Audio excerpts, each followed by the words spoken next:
Imagine a quiet street in medieval Strasbourg, a city nestled in the heart of Europe. The air is still, the only sound the gentle breeze whispering through the narrow alleyways. The year is 1518, a time of burgeoning renaissance but also a time still steeped in ancient beliefs and superstitions. Suddenly, without warning, a lone woman steps into the open, her body swaying uncontrollably. Her movements are jerky, unnatural, as if she's being controlled by some unseen force. At first people watch in confusion, unsure of what they are witnessing. Is she ill? Is she mad? She isn't celebrating a joyous occasion. She isn't performing for a crowd seeking applause or admiration. She simply can't stop. Her body is racked with an unseen compulsion, forcing her to dance against her will, or so it seems. Within days, the bizarre spectacle grows, spreading like a strange and terrifying contagion.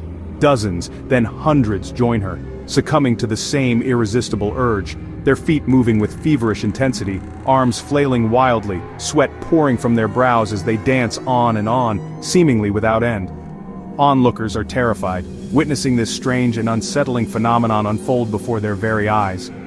The city's cobbled streets echo with the relentless sound of leather shoes pounding stone, a constant rhythmic beat that underscores the growing madness. The dancing continues unabated day and night. Some collapse from sheer exhaustion, their bodies unable to sustain the relentless activity. Others dance until their last breath, their hearts giving out under the strain, their bodies collapsing in the streets. This is not folklore, a fanciful tale passed down through generations. This is the dancing plague of 1518, a documented event recorded in the annals of history. One of history's strangest and deadliest mysteries, a bizarre episode that continues to baffle and intrigue us centuries later. Authorities are baffled, completely at a loss to explain the cause of this strange affliction. With medicine and science still rooted in superstition and a limited understanding of the human body and mind, city leaders consult physicians, priests, and astrologers, seeking guidance from both the earthly and the divine realms. Explanations range from overheated blood, a common medical theory of the time, to the more sinister suggestion of demonic possession. The solution, in their minds? More dancing, an attempt to exhaust the affliction, to dance it out of their systems. Musicians are hired, halls are opened, transforming the city into a macabre dance floor. And the afflicted are encouraged to keep moving, to embrace the dance, in the hope that it will eventually release them from its grip. But the more they dance, the more they die, their bodies succumbing to exhaustion, dehydration, and heart failure. Eyewitnesses record scenes almost too bizarre to believe, accounts that paint a vivid and disturbing picture of the events. People twirling until their feet bleed, their shoes worn through, the cobblestones stained with their blood, shrieking in agony, their muscles cramping, their bodies screaming in protest yet utterly unable to stop the relentless dance. Medieval illustrations, stark and unsettling, show crowds writhing in streets, a mass of bodies moving in unison, yet each trapped in their own private hell. Faces twisted in fear and pain, a mixture of anguish and ecstasy, as if they are caught between worlds.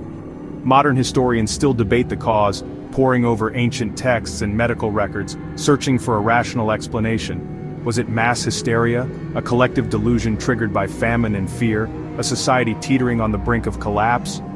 Or was it ergot poisoning from moldy rye bread, a fungus known to cause powerful hallucinations, causing hallucinations, spasms, and uncontrollable movements, mimicking the symptoms of the dancing plague? Or something darker, something more mysterious, lost to the mists of time, forever beyond our grasp? The plague eventually fades just as mysteriously as it began, leaving behind a city scarred by trauma and loss. Hundreds are dead, their lives cut short by this inexplicable phenomenon. Strasbourg is forever changed, haunted by the memory of the dancing plague, a dark chapter in its history. What drives a crowd to dance itself to death?